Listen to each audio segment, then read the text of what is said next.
Hello everyone, welcome back to Science Tech and CS World. तो कल हम लोगों ने देखा था, मैप तक देख लिया था। ES6+ फीचर्स जो थे, ES जावास्क्रिप्ट का जो ES6+ के फीचर्स थे उनमें से, तो हम लोग प्रोमिसेस के बाद मैप तक देखे थे।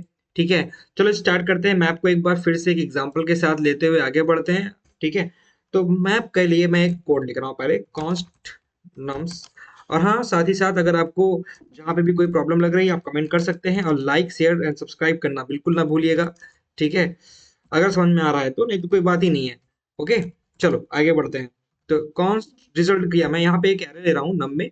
ठीक है, और रिजल्ट कर रहा हूँ इसको। ठीक, इज इक्वल टू, अब समझना धीरे से, सॉरी, यहाँ पे नम्स डॉट मैप अगर मैं लेता हूँ यहाँ पे, और एन, और यहाँ पे एक एरो फंक्शन, और साथ ही में रिटर्न कर रहा हूँ मैं यहाँ पे, रिटर्न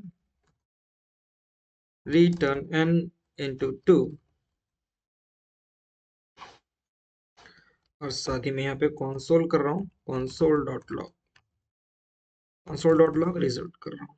ठीक है, अब इसको हम लोग ओपन विथ कहाँ कर लें, ये हमारा स्क्रिप्ट डॉट जैसे यहाँ पे ये है, इसको ओपन कर लेते हैं ब्राउजर में, ओपन विथ लाइव सर्वर।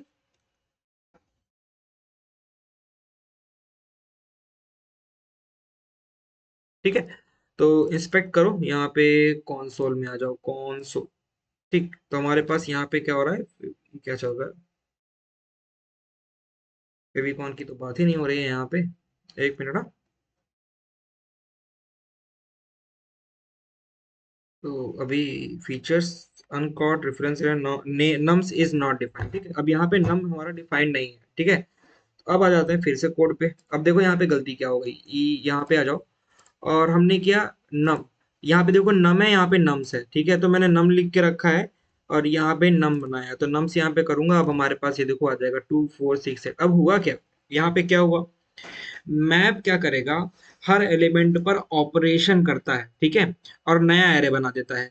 जैसे हमने क्या किया, अब इसका अगर मैं एन लूं, ठीक है, तो और इसको टू से मल्टीप्लाई कर रहा हूँ, तो 2 1 2, 2 2 4, टू और 2 3 6, 2 4 8, और यही हमारे रिजल्ट यहाँ मिल रहा है। ठीक है, बात समझ में आई?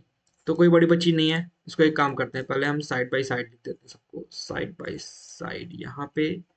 और एक मिनट, बड़ा करो इसको, इसको इधर करो, हाँ अब ठीक है। साइड में यहाँ देखते चलेंगे हम लोग सारा का सारा आंसर। ठीक, तो अब यहाँ पर समझ में आया, नया एरे बना देगा। जैसे कि हर स्टूडेंट को जैसे मान लो कि एक एरे बनाया मैंने स्टूडेंट्स का, जिसमें एरे के बच्चों के मार्क्स लिखे हुए हैं, 2 4 6 8 करना है। ठीक है, अब मैं कह दूं कि उसमें 5 5 मार्क्स सब में बढ़ा दो, तो उसमें क्या करोगे, n+5 कर दिया तो सब में बढ़ जाएगा। तो क्या होगा, एक तरीके से देखा जाए तो हर स्टूडेंट को 5 मार्क्स एक्स्ट्रा दे दिया, इस तरीके से हो जाएगा। ठीक है, तो आउटपुट में हमारा आ रहा है 2468। पहले 1 2 3 4 था, मैंने n किया, n×2 किया, तो हमारे पास 2468 आ गया। अब आते हैं फिल्टर पे, इसको मैं कॉपी करता हूँ और इसको रीडमी वाली फाइल में लगा देता हूँ। script.js पे आ जाओ फिर से, और यहाँ पे हम लोग आते हैं मैप के बाद फिल्टर्स पे। फिल्टर देखते हैं, फिल्टर मेथड हमारा क्या है। ठीक है, तो कॉन्स्ट करेंगे, नम्स किया, फिर से वही नम्स, और इज इक्वल्स टू, यहाँ पे फिर से मैंने एक एरर लिया, लेकिन इसमें कुछ और ले ले रहा हूँ। मान लो कि 2 लिया, 4 लिया। ठीक है, या ऐसे कर लो, 1 2 3 और 4 5 6। ठीक है, ऐसे कर लिया। अब यहाँ पे कंट्रोल एस, अब कॉन्स्ट किया, रिजल्ट। फिल्टर से ही समझ में आ रहा होगा फिल्टर का मतलब क्या होगा, फिल्टर का मतलब फिल्टर करेगा। ठीक है, फिल्टर एंड एरो, और इसमें मैं दे रहा हूँ रिटर्न। अब जो भी कंडीशन दूंगा उसके हिसाब से ये क्या करेगा, फिल्टर करेगा।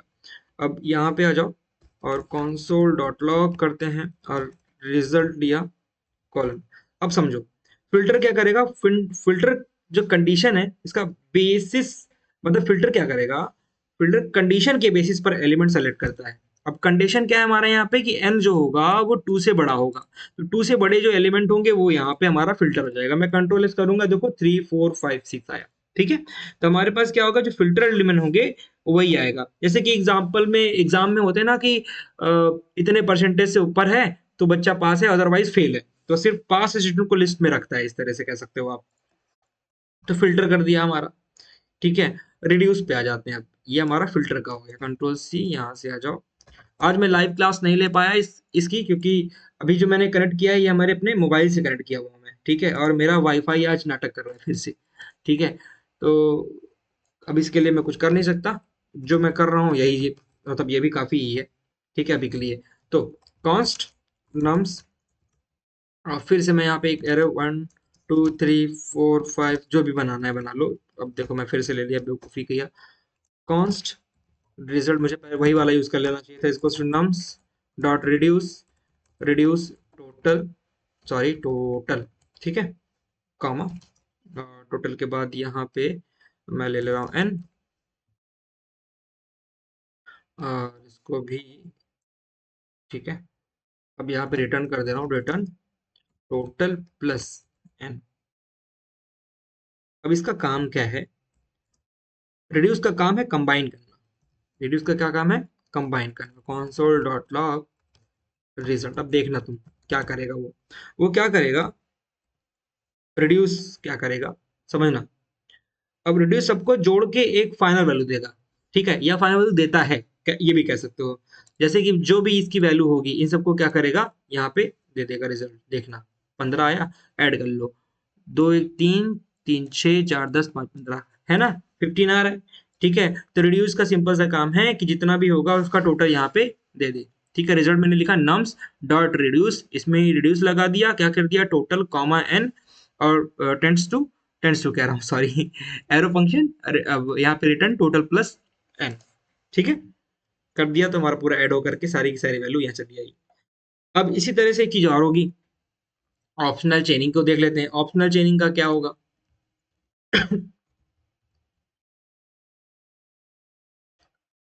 अब इसमें तो फिर से नहीं यूज कर सकता ऑप्शनल चेनिंग। ऑप्शनल चेनिंग क्या है? लेट मान लो यूजर किया, और यहाँ पे मैं एक ऑब्जेक्ट बना रहा हूँ जिसमें कोई वैल्यू नहीं दे रहा हूँ, खाली है। ठीक है, अब क्या है, मान लो मैं इसको console डॉट लॉग करता हूँ, और इसके अंदर मैं यूजर, अब ये ऑप्शनल चेनिंग है जो ये कर रहा हूँ, प्रोफाइल, ठीक है, डॉट नेम। अब इसमें से कोई कुछ कुछ भी यहाँ पे है नहीं, तो जब नहीं है तो क्या होगा, यहाँ पे देखो अनडिफाइंड आ रहा है, क्या आ रहा है, अनडिफाइंड। ठीक है, अगर ऑब्जेक्ट के अंदर प्रॉपर्टी ना हो तो एरर नहीं आएगा। ठीक है, प्रॉपर्टी नहीं है तो एरर नहीं आएगा। लेकिन अगर हमारे पास इसी के जगह पे मैं ओल्ड जो तरीका था उसको यूज करता, मान लो कि यहाँ पे मैं कर दूं, ये हटा दिया और ये हटा दिया, अब मैं इसको करूंगा तो ये क्या हो जाएगा, क्रैश हो जाएगा। Uncaught can not read property of undefined, ठीक है, रीडिंग नेम। ठीक है, समझ गए बात? तो हम क्या करेंगे, सिंपल सा है, अगर हम इसके आगे बस ऑप्शनल चेनिंग का यूज कर लिए तो हमारे पास अब एरर नहीं आएगा। ठीक है, एरर नहीं आएगा, अनडिफाइंड बोल देगा उसको, तो इसलिए हम लोग ऑप्शनल चेनिंग का यूज करते हैं। ठीक है, चलो अब यहाँ आ जाओ, और उसके बाद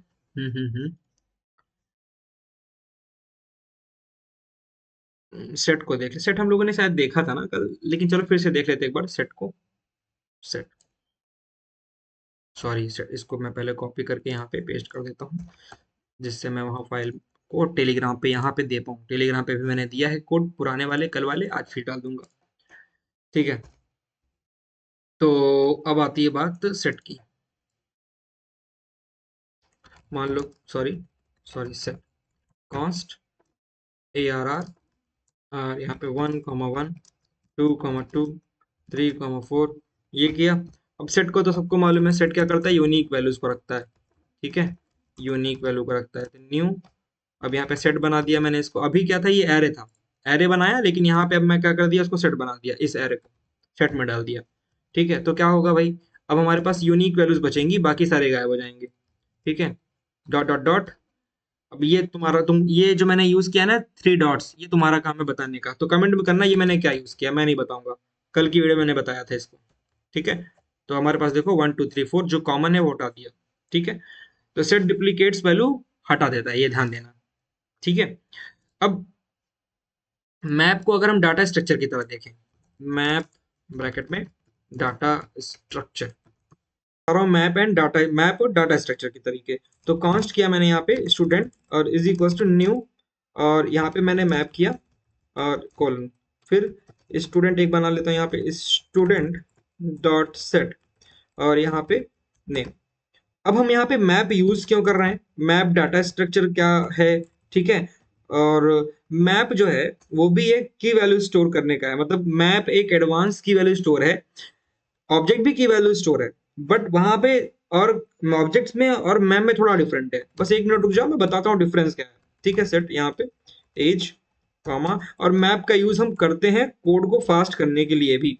ठीक है, थोड़ा भी एक मिनट, बस इसको मैं पूरा कंप्लीट कर लूँ। स्टूडेंट डॉट गेट और यहाँ पे नेम गेट कर ले रहा हूँ। अब बात को समझो, मैंने क्या बोला, जो मैप है, ये जो मैप है, मैप क्या है, मैप एक एडवांस की वैल्यू स्टोर है। ठीक, अब एडवांस की वैल्यू स्टोर है तो कहोगे सर ऑब्जेक्ट भी तो की वैल्यू स्टोर है, माना ऑब्जेक्ट की वैल्यू स्टोर है, लेकिन हम फिर जब ये दोनों ही की वैल्यू स्टोर है तो हम मैप का यूज क्यों कर रहे हैं? तो सिंपल सा मतलब रीजन ये है कि ऑब्जेक्ट जो होगा सिर्फ स्ट्रिंग कीज को स्टोर करेगा, लेकिन मैप क्या हो, कोई भी की स्टोर करेगा। ठीक, और एक और डिफरेंस है कि ऑब्जेक्ट जो होता है वो होगा स्लो, लेकिन किसके लिए, बड़े डाटा के लिए। जब बड़े डाटा बहुत ज्यादा बिग डाटा हो जाए तो वहां पे स्लो हो जाएगा, बट वहीं पे मैप जो होगा वो फास्ट होगा, इसलिए हम लोग मैप का यूज करना। चलो अब करते हैं एस, यहाँ पे देखो हमारा आ गया अभिषेक, इसका रिजल्ट आ गया। अब मैप कैसे बनाया मैंने, यहाँ पे किया स्टूडेंट, स्टूडेंट को मैंने बना दिया मैप, स्टूडेंट डॉट सेट किया, सेट क्या किया, नेम में अभिषेक सेट कर दिया, एज में क्या कर दिया 27। अगर मैं यहाँ एज डालूं, एज कंट्रोल एस करो, 27 एज आ गई। ठीक है, बात समझ गए? चलो आगे बढ़े। अब इसके बाद हम लोग देख लेते हैं for of, control S, for of का यूज कर लेते हैं। फॉर ऑफ, तो फॉर ऑफ क्या हो जाएगा, मान लो कॉन्स्ट किया, मार्क्स किया, और यहाँ पे 60 कॉमा 70 कॉमा 80 किया, और सॉरी सॉरी फॉर, और यहाँ पे let M of marks console dot log M colon, और यहाँ पे आ जाओ। ठीक है, अब इसमें क्या होगा, इसमें डायरेक्ट वैल्यू मिलेगा। ठीक है, जब हम फॉर ऑफ का यूज करेंगे तो डायरेक्ट वैल्यू मिलेगी इस पे, इनके इंडेक्स वैल्यू नहीं। ठीक है, इंडेक्स नहीं मिलेगा, कंट्रोल एस करो, देखो यहाँ पे इंडेक्स वैल्यू दिख रही है, नहीं दिख रही। ठीक है, तो 60 70 80। ठीक है, तो फॉर ऑफ का यूज हम लोग करते हैं, सिंबल पे आ जाते हैं।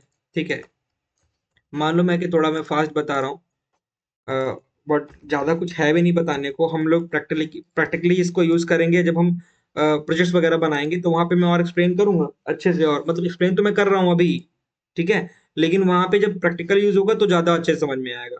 ठीक है, चलो सिंबल देख लेते हैं, सिंबल भी अभी तो बस मैं इसलिए करा दूँ कि हमको देखना है कि हमको क्या क्या हमारे EES 6+ फीचर्स कौन कौन से थे या हैं। ठीक है, सिंपल जो छूट जाएंगे वो बाद में दिखाऊंगा। अब मैंने आईडी एक बनाई, उसको सिंबल बना लिया आईडी। ठीक है, सिंबल किसको बना लिया मैंने, आईडी। और आईडी हर चीज में हर जगह क्या होती है, यूनिक होती है। ठीक है, अब जिन लोगों ने भी डाटाबेस पढ़ा होगा, DBMS है ना, पढ़ा होगा, डाटाबेस मैनेजमेंट सिस्टम, वहां पे इस चीज को बहुत अच्छे से सुना होगा कि आईडी जो होती है वो यूनिक होती है। ठीक है, तो कॉन्स्ट यूजर किया, और यहाँ पे नेम इज इक्वल्स टू, यहाँ पे किया मैंने राहुल। ठीक है, और कॉम, और यहाँ पे आईडी ले ली, आईडी को मैंने क्या किया, यूनिक कर दिया, यूनिक 101 कर दिया मान लो। ठीक है, और कॉलन कर दिया। अब कंसोल कर लो, कंसोल डॉट लॉग यूजर, अब यहाँ पे आईडी ले ली मैंने। ठीक है, आईडी 101, क्लियर है यहाँ पे, समझ गए? तो अब यहाँ पे क्या होगा, हर सिंबल यूनिक होता है, कोई दूसरा सेम नहीं बना सकता। क्या नहीं बना सकता, ID, same ID, same ID हमारी फिर से नहीं बनेगी, या नहीं बना सकते। ठीक है, ठीक है, चलो फिर मिलते हैं नेक्स्ट वीडियो में। और आज शायद मैं रिएक्ट की क्लास ना ले पाऊँ लाइव की, क्योंकि वाईफाई नहीं चल रहा है।